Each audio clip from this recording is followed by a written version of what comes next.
What's up, everybody, and welcome back to the channel. It's your boy Willie DC with a bunch of games and not enough time. I didn't say that right, but it's okay. So I decided I want to do this video here because, well, I love JRPGs, and I've been really wanting to talk about what's coming up this year because 2024 did it to me, and it seems like 2025 is gonna do it to me again. So here's my list of 15 RPGs that I am looking forward to in the year of 2025. Alright, so our list is starting right here. This list is in no particular order, but starting from the top, I am very much looking forward to Tales of Graces F Remastered. Biggest reason for that? Well, it is my very first Tales of game that I ever played on the PS3, and looking at the history, the sordid history of this game, and just JRPGs in general going around that PS3, Wii, Xbox 360 era, it seemed like JRPGs were kind of in like the dark ages at the time, and this is one of those games that was getting ready to come over. So a lot of things just kind of fell in place for it to come out, and I finally played Tales of Graces F. I bought it and immediately fell in love with it, and it kind of gave me a love of the Tales series. So now seeing that this game gets a remaster, it gets another chance with all these enhancements and whatnot. It comes out in like 10 days as of me recording this, but it's so amazing to see this game come back, and I cannot wait to get my hands on it in due time. I definitely want to play this game again, simply for the fact that I think I just really have a soft spot for those characters and for that gameplay. Oh my god, the battle system in Tales of Graces F was amazing. Let me not start gushing about everything I enjoyed about the game. So yeah, let's just say Tales of Graces F is definitely something I'm gonna own this year. Hopefully, I hope I get a chance to actually buy it. So yeah, Tales of Graces F, January 17th. I cannot wait to see what you do. Next on this list is Freedom Wars Remastered, coming out on the 10th of January. Not too far from this point of recording, but I've been waiting on this to come back for a long time because I owned this at one point on the Vita, then I got rid of it, and then went back and found it again at another establishment for $3. I was like, yeah, I'm gonna get this and play it again, and I really enjoyed it. I have experience with the Monster Hunter series, which I too am also waiting for, but it's not on this list, but it's kind of a given I'm gonna get that. But Freedom Wars Remastered comes out soon, and I really love the premise of, for you to gain your freedom, you have to do the work. You have to go out into the field and fight. I just think it's such a cool premise. Really good music in the game, and to see that they really are choosing to bring this back, and it's gonna have online play and everything, and it's not even a full price game either. I think it's about $50 or $40. I cannot remember. It may be 40, but I just think it's such a good time for people, and I know a lot of people saw it and got hyped for it. I know the likes and the retweets is what really get people like saying they're gonna play it, and then they really don't end up playing the game. I hate to see that happen to a game like Freedom Wars. So when it comes out on January 10th, I hope that a lot more people go out and buy it. I hope it does well in Japan just as much as I hope it does well over here, and I hope people actually sit down with it, because I know, like I said earlier about Monster Hunter, it's around the corner. I know it is. It's coming out like towards I think it's like in the middle of February, but I want people to play Freedom Wars. I really do. I think people would like Freedom Wars. Freedom Wars is really goddamn cool, y'all. Go pick it up, please do. Don't sleep on it. Alright, continuing down the list and going a little further down the release calendar, down to March, we're looking at Suikoden 1 and 2 remakes. I cannot wait for these to come out, simply for the fact that I've never played these games. I do own them digitally on my PS3. I do own them there, but I've never got a chance to get around to playing them, and I have a very close friend of mine and a podcast co-host who is very much a fan of the series, or at least a fan of those two games. I can't speak for his experiences on the other parts of the series, but I know for a fact that he does praise Suikoden 1 and 2 pretty well, and I've been looking forward to playing these, and I just think that it's been well overdue for these games to actually have a spot in the limelight again. And I know there's a lot of fans of the series that are waiting for it and are very happy that Konami is kind of getting back into the video game business again, which truthfully I am too. So Suikoden 1 and 2, I can't wait to play, y'all. I'm ready to see what all the hubbub is about, and hopefully Konami, can y'all get around the Vandal Hearts? It would be really nice. Thank you.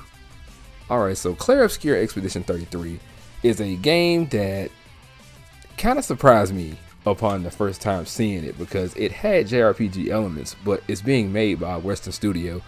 And could I say that this is a JRPG? No, it's made by a bunch of Western studios, but it has a lot of the sensibilities of our Final Fantasies and our Personas.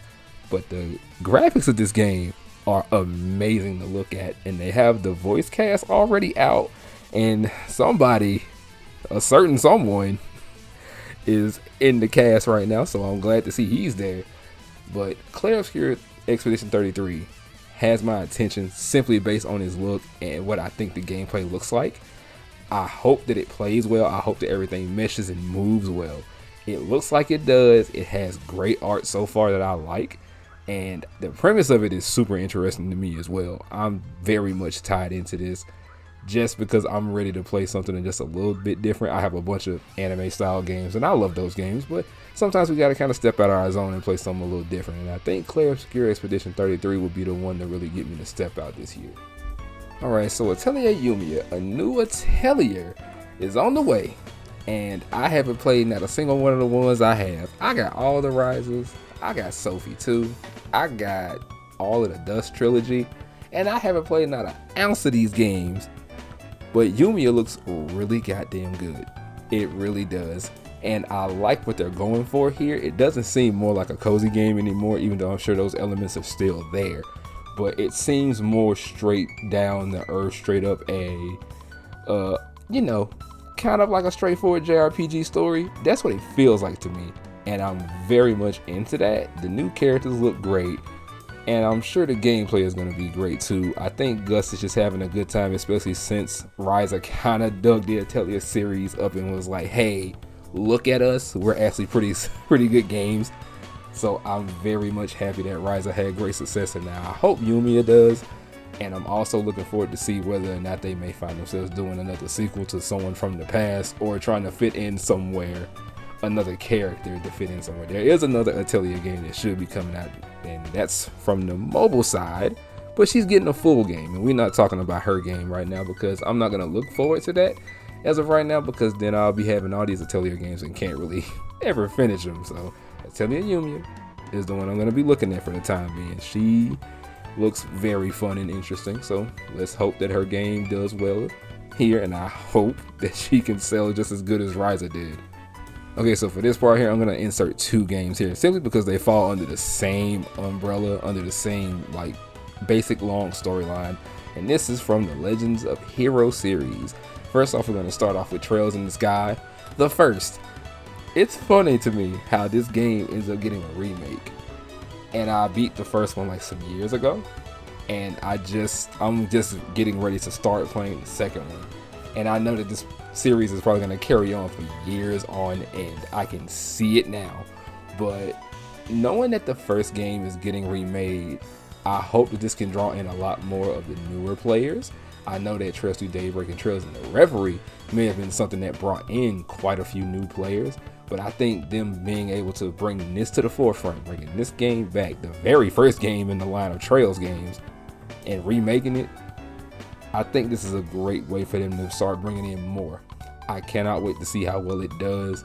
I think it's going to have great music because I've seen the trailer, and that music, that battle music, that remix, Lord, they have hit it for me, and I want to play that again, but as of right now, I still got numerous Trails games to get through, so I'm not going to force myself to play this year. I seen it said fall 2025 for the time being, so that gives me time to at least knock out Trails 2 and Trails in the Sky 2 and Trails in the Sky 3. Hopefully I can knock those out. And the other game that's in this is Trails Through Daybreak 2. Now mind you, this game right here is extremely much later down the line. If you're looking at the storyline of this whole thing, I don't know much of these characters because I've been avoiding as many spoilers as I possibly can, but I am highly anticipating it because at this point, this could be my Trails year to just kind of play through a good chunk of them if I can, or fit them in where I can, because I know those games are long and their world building is insane, characters are good, and everything in between about the Trails series. But with Trails Through Daybreak 2, that puts me backwards at since I'm starting Trails in the Sky 2, I'm going to be stuck at 3, then there's the Cold Steel games, then there's the Crossbell duology, then there's Reverie, then there's Daybreak, and then Daybreak 2. I got a ton to go through, and boy does it hurt to see. But that's perfectly fine for me though, because I'm willing to wait on getting this game as well. It's just I see that it's on Valentine's Day this year. I hope they don't pull a Persona 5 on us, but we'll see what happens when the day comes. Other than that, I'm more than likely going to be holding on to that game for quite some time if or when I do buy it. Phantom Brave getting a sequel was something I just did not expect at all, because I feel like it was something that was just kind of left on the PS2, and I asked myself, they really chose to dig this game up and give it a sequel. Like, I'm not against it in any way, shape, or form, because NIS has no problem putting out their games and letting people know, hey, this series still exists, and be like, hey, come play it, it's good. And if you like tactical strategy RPGs, these guys are pretty good for that. If you know what they do, aside from Phantom Brave, you know about this guy, yeah. So by all means, come get into this game here. I can't speak much of it because I hadn't played it yet, simply because I do have the PC version and I do have the PS2 version of the game.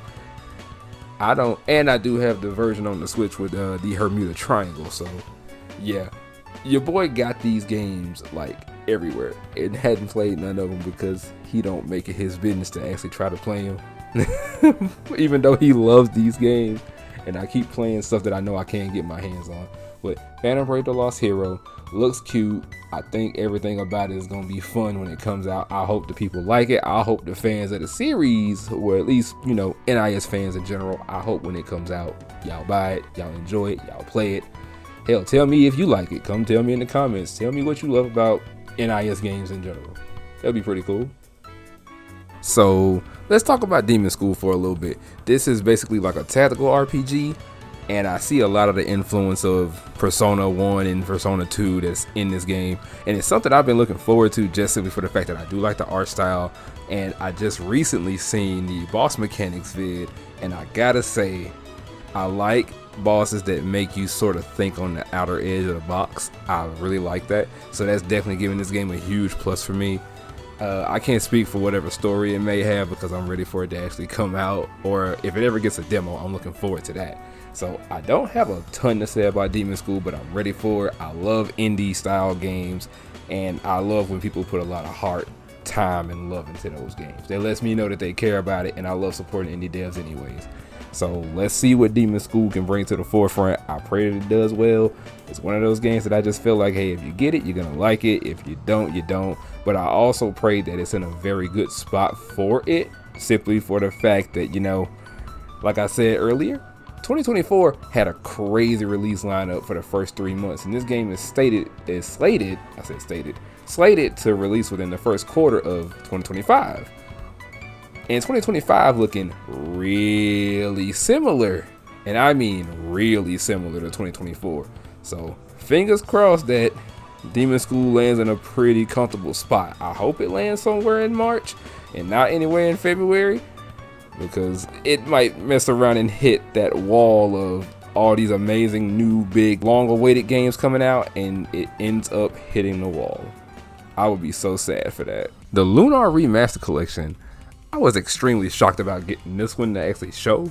I was so surprised, but I couldn't help but grin ear to ear about it, because trying to get these games was hard as all get out since they were on Sega CD. Well, at least not Eternal Blue, but Silver Star Story. At least Silver Star Story was on Sega CD, and then it got a complete version on PlayStation. Hard to get if you ain't really got the cash. Same thing with the Eternal Blue Complete. Hard to get if you don't have the cash. And the only reason I even had a chance to play Eternal Blue was because in my last relationship, my girlfriend was an RPG person and she happened to have it, so I borrowed it from her. But I never got a chance to finish the game. And now with this remastered collection getting ready to come out, I finally have the chance to actually play both of these games and finish them. Thank goodness for that. I am ready to dive into these games once again because they're old, they're classic. I can see that they have taken the time out of their day to add new voice acting, upgrade the visuals of the game. I believe that this is going to do very well with a lot of fans of that series who have just been waiting for something, a drop, a crumb, a molecule of anything Lunar related that isn't Dragon Song, for God's sake. But we're here, we're ready. Lunar Remastered Collection It's coming soon, and I cannot wait to play it. It'll definitely be something I add on to the list of games I'm going to be playing this year. Praying that I can get my hands on a copy of it. So, Lunar Remastered Collection, I cannot wait to play you. Thank goodness it's getting another chance. Now here's a game I never played. It's on the PSP, and I know that it came out over here, but it's a part of a series that I'm somewhat of a fan of, simply for the fact that I started getting into the Natsu-verse like extremely kind of late. Like I ended up getting in around the ways of Melty Blood, Tsukihime, and like other stuff, and then I started playing Fate Grand Order. I still do from time to time, but a lot of times I just do not open that game. I should delete it off my computer while we talking, but right now we're talking about Fate Extra Record, which is basically like a remake slash remaster of Fate Extra that was on the PSP. And I've seen this game in action a few times thanks to some gameplay because I was curious about it back then, and then ended up seeing the trailer for this here. I'm just like, yeah, I kind of want to give this game a try, simply for the fact that one, I've never played it, two, it's awesome that it's getting another chance, because it's so, like I said, it's so weird. We've been getting a lot of remakes and remasters, and I know a lot of people get tired of that, but I think in the case of certain games that never had a chance to really like take off, I think getting these remakes and remasters are the best way to go. And Fate Extra Record could be the one thing that helps push this game even further than what it is, instead of it saying it's niche set of people that really enjoy the Fate series as a whole, from their storyline, the characters, this, that, and the third. I'm ready for Fate Extra Record. It only says it's coming out in 2025, so basically keeping my head on the swivel. Hopefully someone has information going forward. I don't know who is going to have said information, but we'll see what happens as the year goes on. So I gotta ask y'all a question. Do y'all remember the game Shadow Hearts? I do.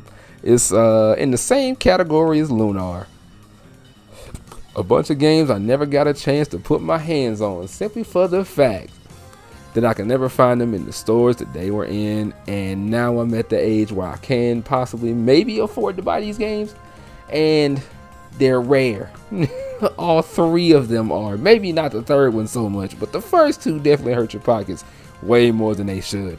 But we're not talking about those games. We're talking about Penny Blood, which is basically the spiritual successor to that series of games. It's a horror style RPG set in the 1920s, and I'm just like, I want to play that. I don't have a ton of information behind it, because I know a lot of the people that were on that team that are working on this right now did work on Shadow Hearts, and plus we also got information on this right alongside Arm Fantasia, which is basically somewhat of a spiritual successor to the Wild Arm series. So I could put those two here at the same time, but for now it's going to be just Penny Blood. Penny Blood is slated to release this year. What part of the year, we don't know, but I'm not backing the Kickstarter at the moment, because you know, funds are a funny little thing to have to deal with. So I don't know what progress they are making on Penny Blood, but whatever progress they're making, I hope they're making good progress, good quality progress on the game, to make sure that everything is all in order, make sure the gameplay works. I see they still sort of have the Judgment Ring in a way, and I'm so happy about that. That gives me a reason to want to try to experience the older games first. Maybe I can fit in the first Shadow Hearts this year and hopefully play it before Penny Blood gets any like word on it coming out. So Penny Blood, we waiting on you, and we are waiting patiently. Alright, so let's talk about SacriFire for a little bit. I have definitely been waiting on this game simply for the fact that it looks so good. It looks amazing to me. I bet the music is going to be really goddamn good. I know that Moitei Sakuraba is on the boards. I cannot wait. I think everything about this game right now looks great, but I can't tell you anything more than what I know from what I see on Twitter, because I do follow the developers there. I don't back the game, like I said before. Funds are a little iffy as of right now, so can't really be backing too much of anything at this point. But I love it. I think it's going to be great. I hope they do everything at least right here. I hope they have a great development run going forward, because I hadn't heard too many issues about it. I think it's supposed to be coming out this year. I don't know what day to be exact, but I'm ready to see what's what. I see that there was a playtest, but I never got a chance to get into it. I don't know much, and I hadn't played it, but of the videos I've seen, I do see some Star Ocean influence. I see some Valkyrie Profile influence, and I think they're kind of fitting in a way, simply because Motoi Sakuraba is doing the music, especially the Valkyrie Profile part. But that's neither here nor there. SacriFire is looking up, and I pray to goodness it can do big numbers when it comes out. I pray that it can. Indie style RPGs are very much on the rise. Hell, probably been on the rise long enough, but they are very much on the up and up, and I hope they continue to be on the up and up with a lot of its fans. Ananta, I remember when you were called Project Mugen, and the first thing I seen of you was just wild traversal through a city, and I immediately came to the conclusion that you may be very close to Genshin or some of those MiHoYo games. And lo and behold, I think I may be right, but this time you got us being the police. And I don't know how many people want to play as the police, but you look really good. You look great in motion. And I don't know what more I can say about you, as I truly don't put a lot of time into those types of games. I am playing Honkai Star Rail right now. That's about as good as it's getting for me, because trying to catch up on Genshin is out of the question for me right now. So I won't be doing Genshin, but I am doing Star Rail, and I thought about doing ZZZ, but I'm not into it at the moment. But Ananta, I know you're gonna have some, like, I think a closed beta test or a closed other type of test. I'm pretty sure that's coming sometime soon from y'all, because y'all do have signups readily available, or at least y'all are gonna have them available sometime soon. So Ananta is looking great. It's looking smooth. I do like some of the character designs. I mean, hey, we are the police, and I did see some GTA style like action in the latest trailer where one of the characters was shooting out of the back seat of the police truck, and it looked very action-packed. It does, like, it gets a little silly. It has quite a few of those maybe anime tropes that are in the game. But I'm not going to knock you for too much, simply for the fact that I can't judge on what I've been given. But I do think that you look well enough for me to want to play you when you do come out. So hopefully everything goes well with your testing. I pray it does. And when y'all do come out, hopefully, and I mean hopefully, you can maintain a crowd amongst all the MiHoYo type games that are out there. There's plenty of them out there that are dogging for the spotlight, but we know who's really in the front. So Ananta, good luck to you. The 100 line Last Defense Academy is the final game on this list that I'm looking forward to. And going over trailers and whatnot, I do see what it's about now. There is some strategy RPG elements, but I also know that it is going to have some visual novel elements as well.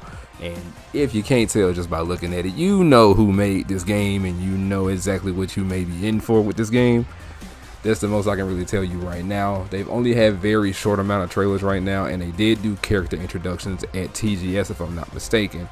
There is also a very short trailer that was like super recent, I want to say within like the past month or two, called Extreme Despair. It's like 30 seconds. If you go and check it out, you'll see probably some more about this game, or maybe even see what's on this screen right here in front of you.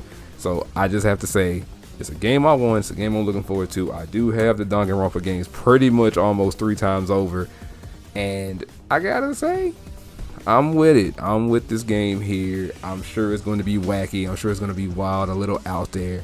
So whatever they got planned for us in the 100 line, I pray that the 100 line can, you know, scratch that itch for a lot of Danganronpa fans. I hope it can, because I know a lot of them probably have been waiting since we've gotten the Danganronpa Decadence thing, which gave us the first 3 games, and then gave us also apparently like a Mario Party-esque type game with it as well. But that's neither here nor there. So let's hope that the 100 line does everything it needs to do. And that right there is my 15 JRPGs or RPGs in general that I am looking forward to in the year 2025. I do have an extensive backlog, as I always say, and I'm usually playing through most of it on Twitch, or I'm playing through it on my own time. So like, comment, subscribe. In the comments, tell me what game it is that you're looking for. It can be RPGs or anything that you see that's coming out in 2025 that you are looking forward to seeing. Hit me in the comments and tell me what you want to play, or what you're looking forward to playing at least once this year. If you don't even have no time for just one game, let me know what it is. I love you. Take care. It's been your boy Willie DC, the JRPG Traveler, the man with too many games and not enough time. Peace.